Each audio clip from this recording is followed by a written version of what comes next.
थोडा उशीर झाला काही कारणामुळे. आवाज येतोय का? काही कारणाने आवाज कमी झाला आहे, उशीर झाला. गेल्या शुक्रवारी आपण पाहिलं होतं की 5 ते 13 वयापर्यंत 14पर्यंत पत्रिका कशा पद्धतीने पाहिली पाहिजे आणि उत्तरं कशी दिली पाहिजे ग्रहांची, हे मागच्या शुक्रवारी पाहिली. आता आपण पुढच्या टप्प्याकडे जाऊया. 16 ते 22 वयातला टप्पा आपण पण होतो. 16 ते 22 वय म्हणजे शिक्षणाचं वय धरलेच आपण. शिक्षण म्हणजे 12वी नंतरचं शिक्षण, डिग्री आणि पोस्ट ग्रॅज्युएशन. हे सुद्धा आईवडील विचारायचं, मुलं येतच नाही आहे विचारायला. मुलांना कर्तव्यच नसतं, कारण मुलांचा या शास्त्रावर विश्वास नाही, हे पहिले लक्षात ठेवा. का येत नाही पिढी याच्याकडे आपल्याकडे, हा विचार आपण केला पाहिजे. कारण आपण हे शास्त्र विज्ञान म्हणून दाखवतच नाही आहे, आपण विद्या म्हणून शास्त्राकडे पाहतो. विद्या आली की शास्त्र नाही होत. शास्त्राचा अर्थ विज्ञान आहे. विज्ञान म्हणून एक मला आत्ता लेख आठवला की आचार्य रजनीशांनी त्यांच्या पुस्तकामध्ये एक लेख लिहिलेला आहे, ज्योतिषे शास्त्र एक अद्वैताचे शास्त्र. असा मोठा 22 पानी लेख आहे. इतका ज्योतिषाचा अभ्यास चांगला होता. पण आपल्याकडे काय करून राहायचं, 16 ते 22 म्हणजे शेवटी कोण विचारायचं? शेवटी आई वडीलच विचारायला जातात. आईवडिलांची एक इच्छा आणि मुलाची एक इच्छा, या दोन्हीचा मॅच करावा लागतो. तिच्या आईवडिलांच्या इच्छेला आपण कमी महत्त्व द्यायचं असतं पत्रिका पाहताना, मुलाच्या इच्छेला जास्त द्यायचं असतं. 14 वयापर्यंत आपण आईच्या पत्रिकेचा आणि वडिलांच्या पत्रिकेचा विचार करून त्यांना मार्गदर्शन करतो. आता मार्गदर्शन बदलणार आहे, कारण आता त्यांच्या पत्रिकेची त्या मुलाची इच्छा म्हणजे त्याचा लग्नेश पाहणं आहे महत्त्वाचं आहे. ते गुरुचं वय 16 आहे आणि रवीचं वय 22 आहे. गुरु ज्ञानाचा कारक आहे, रवी तळपणारा आहे. म्हणजे ज्ञान जेव्हा यशस्वी येईल तेव्हा तो तळपणाऱ्यानंच 22 व्हायला, म्हणजे पोस्ट ग्रॅज्युएशन झालं. मग हा जो भाग आहे, हा पाहताना आपल्या त्या व्यक्तीला लाईन ऑफ थिंकिंग द्यायची म्हटल्यानंतर त्याचा लग्नेश पाहणं महत्त्वाचं आहे, पंचमेश पाहणं महत्त्वाचं आहे. चतुर्थेश पाहायची आवश्यकता नाही आता, पंचमेश आणि भाग्येश पाहणं आवश्यकता आहे. म्हणजे आणि त्याच्याबरोबर तृतीय स्थान पाहणं आवश्यक आहे. तृतीय स्थान का पाहायचं? पूर्वी नव्हतं पाहत आम्ही, पण आता का पाहिजे याचा विचार करा तुम्ही. कारण याचं कारण असं की तृतीय स्थान हे आज स्पर्धात्मक परीक्षेचं स्थान आहे. स्पर्धात्मक परीक्षा म्हणजे ज्ञान आहे. साधं एक कुठेतरी इंटरव्ह्यूला गेल्यानंतर एक छोटं कोणाचा आवाज आहे मी करते सेकंड.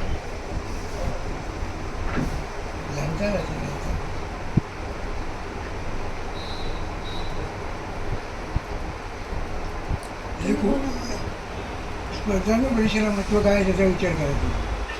याचं कारण असं एक उदाहरण सांगतो तुम्हाला की एक घटना घडलेली आहे की समजा सपना इंटरव्ह्यूला गेली आहे, तर या ठिकाणी एक इंटरव्ह्यू घेणारा प्रश्न विचारतो, मागच्या भिंतीचा रंग कुठला?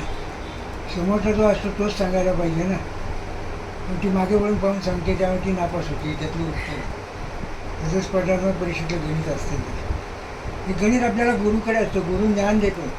तिथे बुधाचा संबंध नाही, बुध गुरुचा शत्रू आहे. बुध बुद्धिभेद करतो. म्हणजे अभ्यास एक प्रकारे होतो, परीक्षेचे प्रश्न एक प्रकारे येतात, त्याची उत्तरं एक प्रकारे लिहिली जातात. ही पोझिशन आपल्याला त्या ठिकाणी पाहावी लागते. मग आपण जेव्हा दिशा दिलेली असते त्या मुलाला, मग त्याच्या परीक्षेच्या वेळेच्या तारखा पाहून, ते पेपर पाहून, त्या विभागाचे पेपर पाहून आपण त्याला मार्गदर्शन केलं तर टक्केवारीमध्ये वाढ होऊ शकते. त्यातला कन्सिडर म्हणजे 3, 5, 9 लग्नेश राशी स्वामी, त्या तो ज्या विभागात ॲडमिशन घेतले त्या विभागाचा ग्रह, मग त्याच्या परीक्षेतले जे विषय असतील ते विषय कुठल्या ग्रहाशी आहेत ते पाहायचं. ज्या दिवशी परीक्षा आहे त्या दिवशीची ग्रहस्थिती पाहणे, त्या 2 तासाच्या 3 तासाच्या पेपरची लग्नस्थिती पाहणे आणि त्या व्यक्तीला मार्गदर्शन करून त्याला दरवाजा उघडून घेण्याचं काम आपण करू शकतो. 16 ते 22 मध्ये अजून एक 16 ते 22 मध्ये प्रश्न घेऊन येतात लोक आजच्या काळामध्ये की 12वी नंतरच प्रत्यक्षात जायला येतात. प्रश्न बदललेले 16 ते 22 मध्ये. प्रत्यक्षात 12वीच्या झाला का?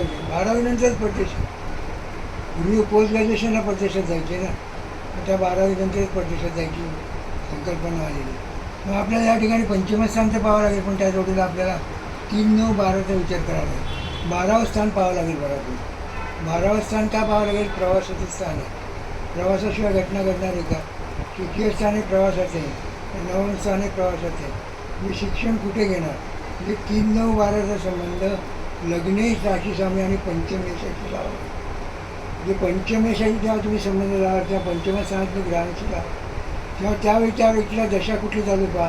अंतर्दशा 3-9-12 किंवा पंचमस्थानच्या लग्नेश राशीस्वामीपैकी एकाची ऐकावा.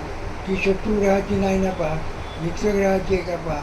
मित्रग्रहाची असेल तर तो जाऊ शकतो, शत्रुग्रहाची असेल तर तो जाणार नाही. मग शत्रुग्रहाची किती दिवस आहे ते पहा. आपला पुढचा मार्ग पुढच्या वर्षी ॲडमिशन घेता येते का ते पहा. एवढे टप्पे आपण पाहायला पाहिजे आजच्या काळामध्ये.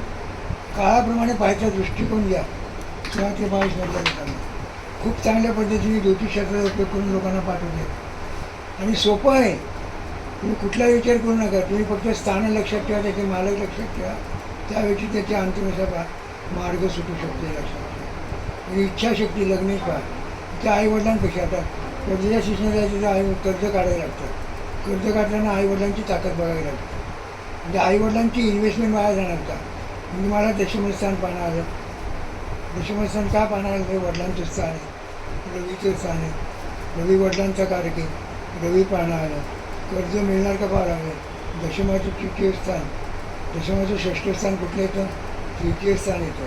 तृतीय स्थान परदेशाचं आहे, परीक्षेचं आहे, व्हिसा मिळण्याचं आहे. या ठिकाणी कामं होणार की नाही पाहावं लागतं. म्हणजे लग्ने तृतीयेश भाग दशमेश पाहा. दशमाचं षष्ठ स्थान तृतीय स्थान लक्षात ठेवा.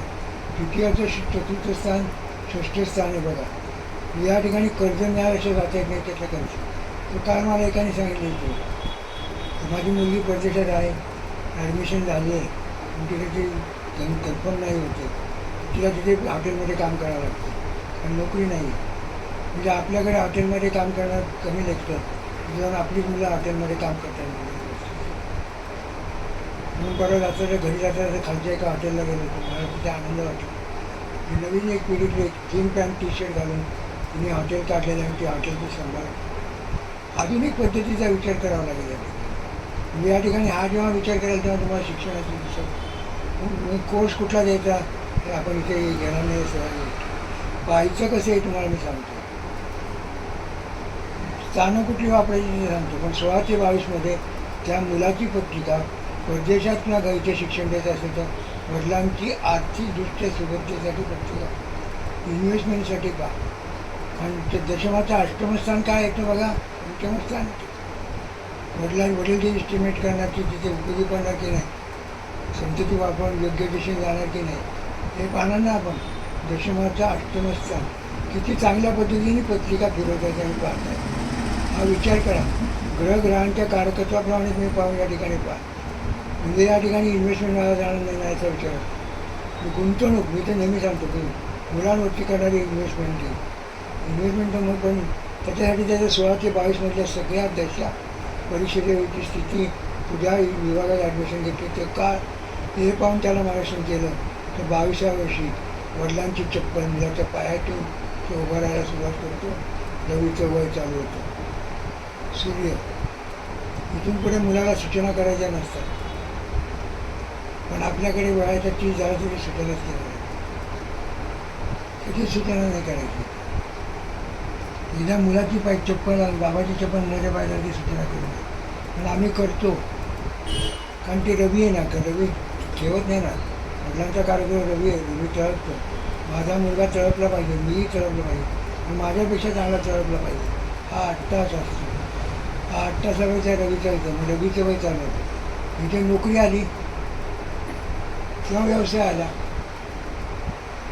पण आपण शिकतो नोकरीसाठीच ना. एकतरी व्यक्ती व्यवसायासाठी शिकते का. एकही व्यक्ती व्यवसायासाठी शिकत नाही. कारण व्यवसायाला शिक्षणाची आवश्यकता नसते, व्यवसायाला व्यवहाराची आवश्यकता. व्यवहार आणि व्यवसायातला फरक आहे, हा मोठा फरक आहे. या ठिकाणी रवी आणि शुक्र दोन्ही एकमेकाची शत्रू आहे. म्हणजे 22 ते 24 वयामध्ये द्वंद्व चालतं की नाही सांगा मला. नोकरी करायची का व्यवसाय करायचा. त्याच्यामध्ये आई असेल, वडील असेल, भाऊ असेल, मित्र असतील, आमचं स्वतः त्याच्या विचारात एक द्वंद्व चालू होतो. त्याला कोणाचं ऐकावं ते समजत नाही. मित्रांचं ऐकावं का वडिलांचं ऐकावं का आईचं ऐकावं का स्वतःच्या मनाचं घ्यावं. आणि चंद्राचं वय 24 आहे, शुक्राचं वय 24 आहे. नीट विचार करायचा, बारीक बारीक अँगलमध्ये विचार. म्हणजे 22 ते 24मध्ये खरं दिशा देण्याचं काम ज्योतिषशास्त्रच करू शकतो. कोणाचा इम्पॅक्ट याच्यावर जास्त आहे? लग्नेश पाहतो.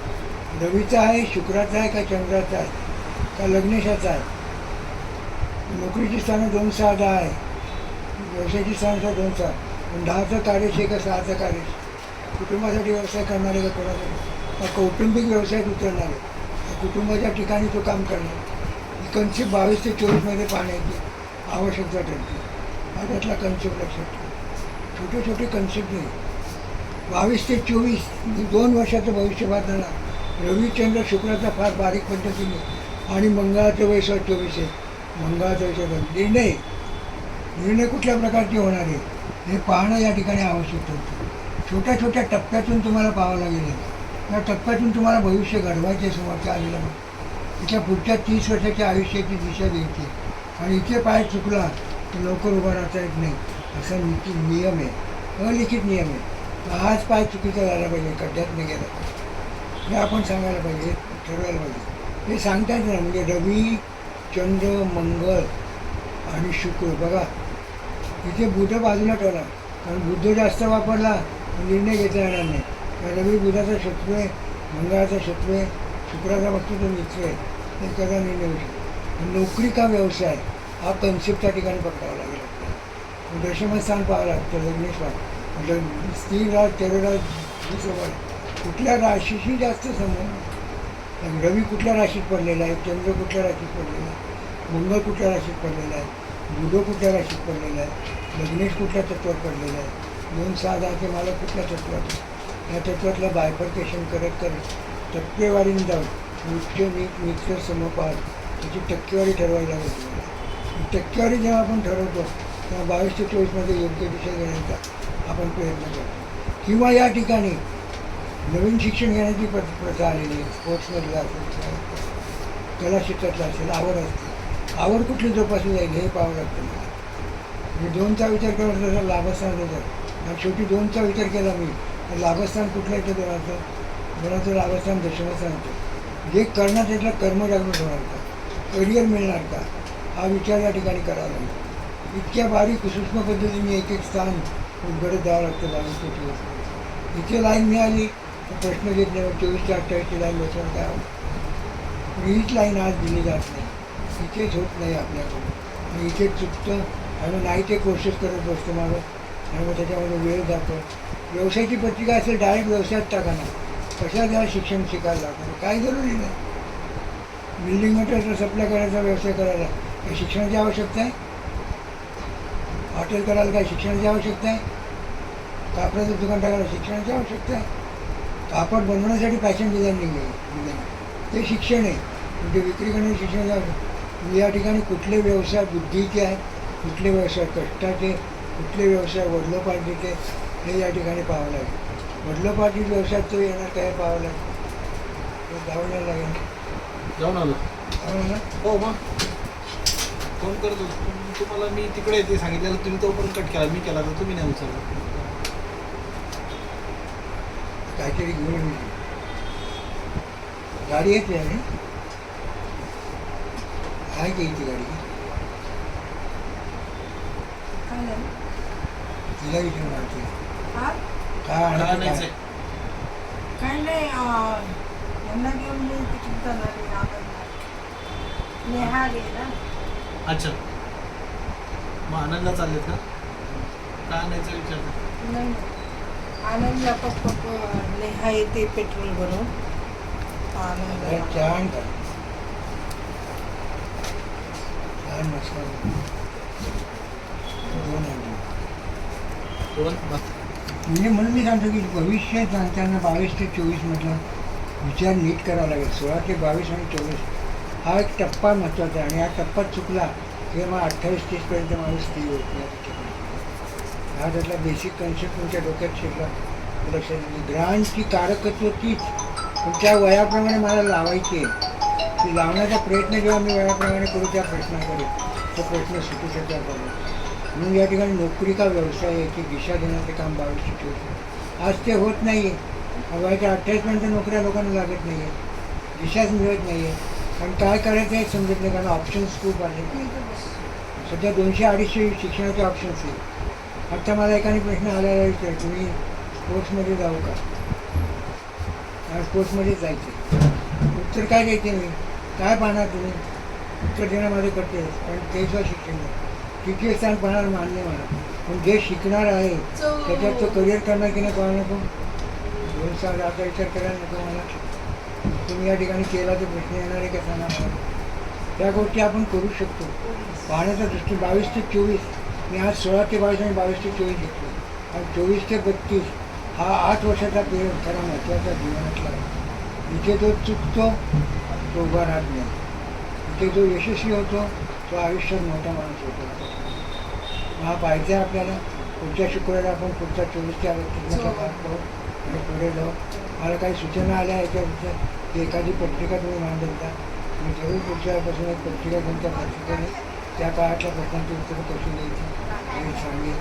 निश्चितपणे सांगेल पुढच्या वेळेपासून. कोणाला काही शंका असेल तर विचारा, म्हणजे आपण थांबू.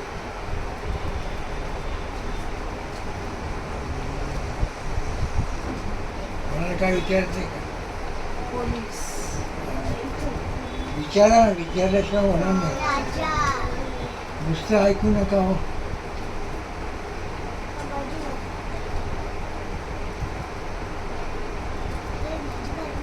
कोणाला काय विचारायचं आहे का?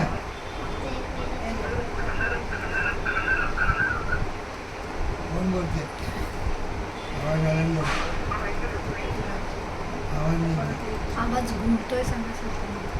तुमचा ना आवाज घुमतोय तुमचा.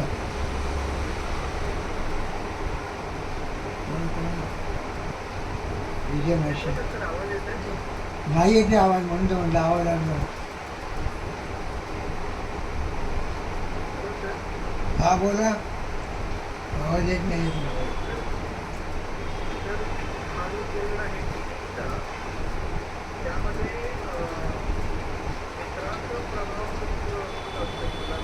मिळणार की मी तृतीय स्थान मित्राचं आहे ना. मित्राचा प्रवास मला पाहावंच लागणार आहे 16 ते 22 मध्ये. आता रवीचा शत्रू कोण आहे? शनी आहे. रवीचा शत्रू कोण आहे? बुध आहे. बुध आणि शनी आहे जेव्हा 16 ते 22 मध्ये तृतीय स्थानाची निगेटिव्ह करायची असते तर संगत चुकीची लागेल हे उत्तर पाठवायचं ना. पण ती टाळता येते ना. कारण आपल्याला काय करायचं आहे? नुसतं सांगायचं नाही आहे आपल्याला. भविष्य घडवण्यासाठी नियम पाहायचा आहे. सांगणं 2 मिनटात आहे. जगात असेल वाईट आहे सांगायला 1 मिनिट लागणार नाही. का वाईट आहे सांगण्यासाठी नियम शोधावे लागतात. काय चांगलं करायचं नियम आपल्याला त्याचं चांगलं करायचं आहे. समजा मंगळ करावं असेल 1.5 महिना आपण त्याला टाळू शकतो ना. त्याला सांगू शकतो ना की या मृत्यूमध्ये हे सांगून त्याचं भविष्य घडवण्यासाठी पाहिजे आहे. नुसते योग पाहिजे नाही मी सांगितले म्हणून. त्या माणसाचा त्या काळामध्ये दोष येईल तो साईडट्रॅक कसा करता येईल आणि जो प्लस आहे तो वरती कसा नेता येईल हे सांगणं म्हणजे त्या 16 ते 22 मधलं भविष्य. अभ्यास कधी कर सांगून त्याचे मार्काच्या वेळी वाढवणं त्याला भविष्य. 22, 23, 24 मध्ये प्लेसमेंटसाठी नोकरी येणार आहे. ही नोकरी कुठली घ्यायची हे सांगणं म्हणजे भविष्य. आत्ताची नोकरी चांगली नसेल 2 दिवसांनी 2 वर्षांनी 1 वर्षांनी हे सांगावं लागतं आपल्याला. हे पाहणं म्हणजे भविष्य घडवणं आहे. भविष्य घडवण्यासाठी तुम्हाला मी असं शिकतो. भविष्य सांगण्यासाठी सांगत नाही आहे. प्रारब्ध बदलता येतं म्हणून हे भविष्य शिकायचं आणि प्रारब्ध बदलून दाखवता येतं हे लक्षात ठेवा. पहिली लक्षात त्याचा आत्मविश्वास प्रभाव केला की हे घडतं. आत्मविश्वास प्रभाव करण्यासाठी लग्नेश आणि राशीफळ ज्या स्थानाशी मैत्री असेल त्याची त्या स्थानाच्या संदर्भात त्या माणसाला काम करायला लावा. त्याचा आत्मविश्वास आला. ज्याच्याशी शत्रू संबंध असतील त्या स्थानाचं काम करायला लावू नका. डिप्रेशन नाही येणार. डिप्रेशन टाळायचं असतं. सगळी 12 स्थानं एकावेळी चालतात का? नाही चालत ना. कुठली स्थानं चांगली तिकडे त्याला टाकलं तर आत्मविश्वास आणि जी स्थानं खराब आहे तिथून त्याला बाजूला गेलं तर डिप्रेशन कमी होतं. ही कन्सेप्ट मला वापरायचं. ते भविष्य घडवण्यासाठी वापरायचं. सांगण्यासाठी नियम सांगत नाही. सांगण्यासाठी नियम सोपे. चला भेटूया पुढच्या शुक्रवारी गुरुवारी